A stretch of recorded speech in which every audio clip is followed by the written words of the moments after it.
नमस्कार, आप देख रहे हैं धा न्यूज और मैं हूं अभिषेक मिश्रा। क्या नीतीश कुमार और उपेंद्र कुशवाहा मिलकर बीजेपी की मुश्किलें बढ़ाने वाले हैं? कहा तो जा रहा है कि उपेंद्र कुशवाहा अगर जेडीयू में आते हैं, उनकी पार्टी का जेडीयू में विलय होगा तो पूरी एनडीए मजबूत होगी।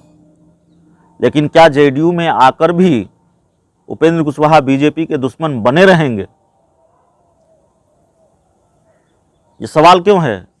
ये सवाल इसलिए है कि उपेंद्र कुशवाहा किसान चौपाल लगाते रहे हैं। उपेंद्र कुशवाहा किसानों के साथ मजबूती से खड़े रहे हैं और उपेंद्र कुशवाहा ये कहते रहे हैं कि अगर ये कृषि बिल लागू हो गया तो इसका इतना भारी नुकसान होगा कि आने वाली कोई दूसरी सरकार उसकी भरपाई नहीं कर पाएगी। उपेंद्र कुशवाहा के इस बयान को पहले सुन लेते हैं, उसके बाद आगे की बातचीत करते हैं। तो आप जरा अंदाजा लगाइए कि उपेंद्र कुशवाहा जेडीयू में होंगे। सवाल सबसे पहले ये है कि उपेंद्र कुशवाहा की जो राय है कृषि बिल को लेकर, वो रातों रात बदल जाएगी। वो जेडीयू में आएंगे तो कृषि बिल को लेकर उनकी राय बदल जाएगी, तब कृषि बिल से किसानों को फायदा होने लगेगा। या फिर आप अंदाज़ा लगाइए कि एनडीए में रहते हुए, जेडीयू में रहते हुए वो कृषि बिल की मुखालफत करेंगे तो बिहार की राजनीति और ख़ासकर एनडीए के अंदर खाने घमासान किस तरह बढ़ेगा। बीजेपी असहज नहीं होगी कि उनके गठबंधन में एक ऐसा नेता है, खासकर सहयोगी दल में, क्योंकि खबर है कि उपेंद्र कुशवाहा की पार्टी का विलय अगर रालोसपा में होगा तो उपेंद्र कुशवाहा संगठन में बड़े पद पर होंगे। तो बीजेपी क्या असहज नहीं होगी कि उनके सहयोगी दल का एक बड़ा नेता कृषि बिल की लगातार मुखालफत कर रहा है? इसलिए सवाल है कि क्या जेडीयू में आकर भी उपेंद्र कुशवाहा बीजेपी के दुश्मन बने रहेंगे,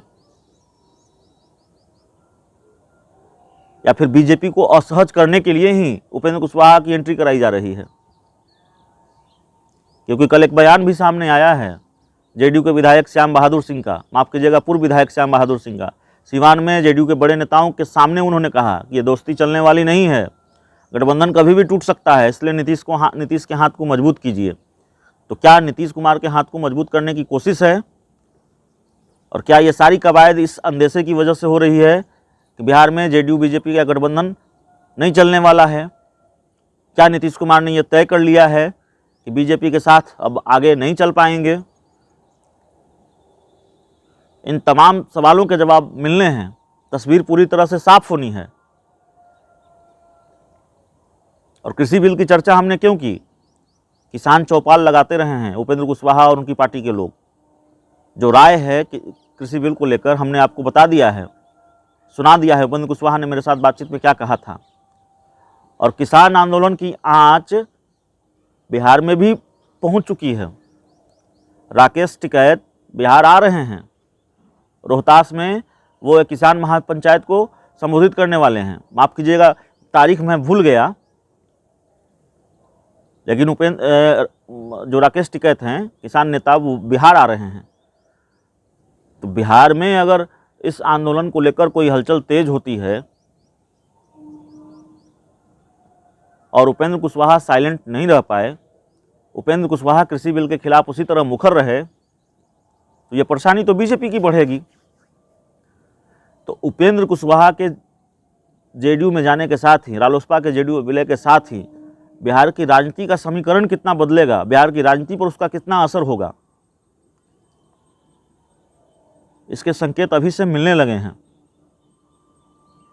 कुछ और तो नहीं, लेकिन राजनीति दिलचस्प बहुत हो जाएगी। बीजेपी की असहजता जरूर बढ़ेगी अगर उपेंद्र कुशवाहा उसी तरह कृषि बिल को लेकर मुखर रहे तो इस पूरी रिपोर्ट में इतना ही। अगर अब तक आपने हमारे चैनल को सब्सक्राइब नहीं किया है तो ज़रूर कर लीजिए। बहुत बहुत धन्यवाद।